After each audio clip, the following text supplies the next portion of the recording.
హైదరాబాద్ లో కాదు, బెంగళూరులోనే కాదు, ఢిల్లీలో అంతకన్నా కాదు, ప్రపంచంలోనే అతిపెద్ద ట్రాఫిక్ జామ్ మన ఇండియాలోనే.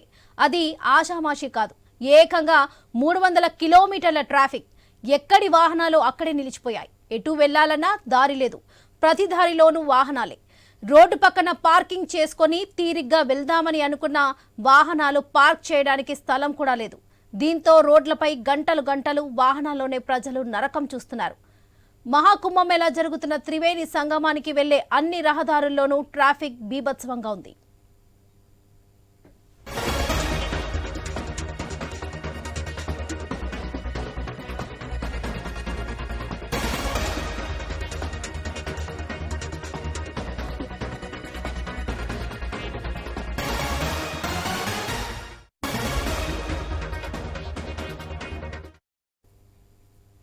కుంభమేళాకు వెళ్లే అన్ని రూట్లలో 300 కిలోమీటర్ల వరకు ట్రాఫిక్ జామ్ అయింది. సాధారణ రోజుల్లో 20 నిమిషాల జర్నీ ఇప్పుడు 6-7 గంటల సమయం పడుతుంది. లక్షల మంది వాహనాల్లోనే చిక్కుకున్నారు. మధ్యప్రదేశ్లోని కట్నీ, మైహర్, జబల్పూర్ నుంచి కుంభమేళాకు వచ్చే రహదారులను మూసివేశారు. మౌని అమావాస్య తరహాలోనే రద్దీ విపరీతంగా ఉందని, ఇప్పటికే కుంభమేళాలో పార్కింగ్ కోసం కేటాయించిన అన్ని స్థలాలు నిండిపోయాయి. దీంతో మధ్యప్రదేశ్, యూపీ సరిహద్దులను మూసివేశారు. కుంభమేళా నుంచి బయటకు వచ్చే వాహనాలను అంచనా వేసి తర్వాత పంపించనున్నారు.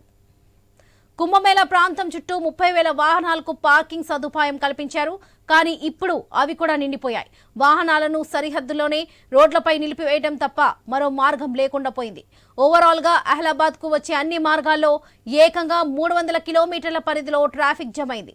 6-7 లక్షల మంది జనం ఆయా రహదారుల్లో కుంభమేళాకు వచ్చేందుకు వాహనాల్లోనే ఉండిపోయారు. పిల్లలు, వృద్ధులు చాలా ఇబ్బంది పడుతున్నారు. కుంభమేళా ముగింపు దశకు కూడా రావడంతో ఇతర రాష్ట్రాల నుంచి భారీ ఎత్తున భక్తులు తరలి వస్తుండటంతో రద్దీ విపరీతంగా భారీగా పెరిగిపోతుంది.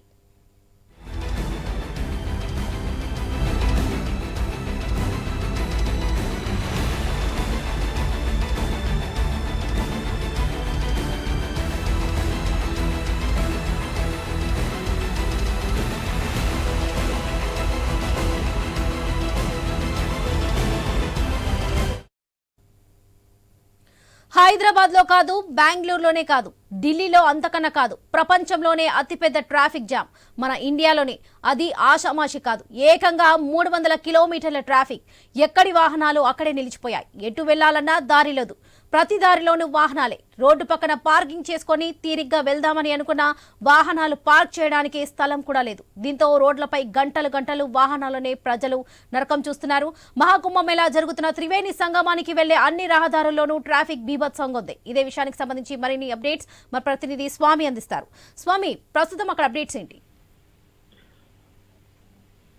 వరలక్ష్మి, ప్రధానంగా దేశవ్యాప్తంగా లక్షలాది మంది ప్రయాగరాజ్ కు పోటెత్తున్నారు. త్రివేణి సంగమంలో కుంభమేళలో పవిత్ర స్నానం ఆచరించడం కోసం అందరూ కూడా అక్కడ వెళ్తుండటంతో కూడా పెద్ద ఎత్తున ట్రాఫిక్ జామ్ ఏర్పడ్డది. ప్రపంచవ్యాప్తంగా ఎప్పుడు లేని విధంగా మనం చైనాలో వింటుంటాము. 2-3 రోజుల పాటు ఆ రోడ్లన్నీ కూడా ట్రాఫిక్ జామ్ లో ఇరుక్కుపోయాయని పదే పదే వింటున్నటువంటి వార్తలు ఇప్పుడు ఇండియాలో కూడా రిపీట్ అవుతున్నాయి. కోట్లాది మంది త్రివేణి సంగమంలో ప్రయాగరాజ్ వద్దకు వెళ్లి కుంభమేళ సందర్భంగా పవిత్ర స్నానం ఆచరించాలనే ఉద్దేశంతో చాలా మంది కూడా అక్కడికి వెళ్తూ ఉన్నారు. ఈ నేపథ్యంలో చాలా మంది ట్రైన్లు కావచ్చు, మిగతా వాహనాలు వెళ్తున్న నేపథ్యంలో ఇప్పుడు వ్యక్తిగత వాహనాలకు ఎక్కువ మంది వెళ్తుండటంతో ప్రయాగరాజ్ నుంచి ఇటు మధ్యప్రదేశ్ నుంచి వెళ్లి రూట్ అంతా కూడా పూర్తిగా ట్రాఫిక్ జామ్ అయిపోయింది. దాదాపుగా 300 కిలోమీటర్ల మేర ట్రాఫిక్ జామ్ అయిందని చెప్పేసి అధికారులు స్పష్టం చేస్తున్నారు. చాలా చోట్ల కూడా ఆయా జిల్లాల కలెక్టర్ అంతా కూడా వెహికల్ లో ఉన్న వారికి ఒకవైపు అన్నపానీయాలు అందించడం కోసం ఏర్పాటు చేస్తున్నారు. యూపీ ప్రభుత్వం కూడా ఎప్పటికప్పుడు సీఎం యోగి ఆదిత్యనాథ్ కూడా దీన్ని రివ్యూ చేస్తున్నట్టుగా తెలుస్తుంది. మొత్తానికి ఈ నెల 26వ తేదీ వరకు కుంభమేళ చివరి రోజు ఉండడంతో కూడా చాలా మంది కూడా ఈ లోపే అక్కడికి వెళ్లి పవిత్ర స్నానం ఆచరించి రావాలని పెద్ద ఎత్తున కూడా ఇటు దక్షిణాది రాష్ట్రాల నుంచి, మరోవైపు ఉత్తరాది రాష్ట్రాల నుంచి చాలా మంది కూడా అటు వెళ్తుండటంతో మధ్యప్రదేశ్ నుంచి ప్రయాగరాజ్ వెళ్లే రూట్ అంతా కూడా పూర్తిగా ట్రాఫిక్ జామ్ ఏర్పడ్డది. దీంతో అక్కడ ఉన్నటువంటి పోలీసు కావచ్చు, అక్కడ మొత్తం కుంభమేళాలు ఒకవైపు దీన్ని కోఆర్డినేట్ చేస్తున్న అధికార యంత్రాంగం అంతా కూడా చాలా చోట్ల ట్రాఫిక్ ను డైవర్ట్ చేస్తూ ఉన్నారు. మరోవైపు మధ్యప్రదేశ్ నుంచి వచ్చిన రూట్ అంతా కూడా పూర్తిగా క్లోజ్ చేసి ప్రత్యామ్నాయ దారులు సూచిస్తున్నారు. అయినప్పుడు కూడా చాలా మంది కూడా ఇప్పటికే వ్యవసాయం సంబంధించి పెద్ద ఎత్తున కూడా వెళ్తున్న వారితోటి ఆ ఏరియా అంతా కూడా పూర్తిగా ట్రాఫిక్ చక్రబంధం చిక్కుపోయింది. దీన్ని క్లియర్ చేయడం కోసం కొన్ని గంటల సమయం పడుతుందని చెప్పేసి అంటున్నారు. మొత్తానికైతే కోట్లాది మంది, ఇప్పటికే 42 కోట్ల మందికి పైగా ప్రయాగరాజ్ వెళ్లి పవిత్ర స్నానాలు ఆచరించారు. నిన్ననే భారత రాష్ట్రపతి ముర్ము కూడా అక్కడ పవిత్ర స్నానం ఆచరించారు. ఒక్కొక్క రాజస్థానానికి సంబంధించి ఒక్కోసారి కోట్లాది మంది భక్తులు ఒకేసారి పోటెత్తడంతో కూడా ఆ ఏరియా అంతా కూడా ట్రాఫిక్ చక్రబంధంలో చిక్కపోతుంది. ఇప్పటికే 30,000 వాహనాలు పార్కింగ్ చేయడానికి అక్కడ అనుమతి ఉన్నప్పటికీ కూడా ఆ పూర్తిగా కెపాసిటీ నిండిపోయి చాలా మంది అంటే మామూలుగా రోడ్డు పైన వెళ్లే వారంతా కూడా చాలా దూరంలో వెహికల్ పార్క్ చేసుకుని ప్రయాగరాజు త్రివేణి సంగమానికి నడిచి వెళ్లాల్సి ఉంటుంది. కానీ చాలా మంది అక్కడ ఉన్న పార్కింగ్ లాట్ వరకు వెళ్లాలని ప్రయత్నం చేస్తున్నతో కూడా రోడ్లన్నీ కూడా పూర్తిగా ట్రాఫిక్ జామ్ అవుతున్నాయని చెప్పేసి అధికారులు అంటున్నారు. దీంతో ఎప్పటికప్పుడు అక్కడ ఉన్నటువంటి దాదాపుగా చాలా మంది ఉన్నతాధికారులను అక్కడ నియమించినటువంటి యూపీ ప్రభుత్వం దీన్ని కోఆర్డినేట్ చేయడం కోసం ప్రయత్నం చేస్తుంది.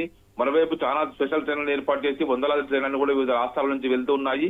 ప్రపంచంలో ఎక్కడ కనివిని ఎరగని స్థాయిలో ఈసారి కుంభమేళ దాదాపు 149 సంవత్సరాలకు ఒకసారి వస్తుందనే ఉద్దేశంతో చాలా మంది కూడా ఈ పవిత్ర స్నానం ఆచరించడం కోసం దేశవ్యాప్తంగా తరలి వెళ్తూ ఉన్నారు.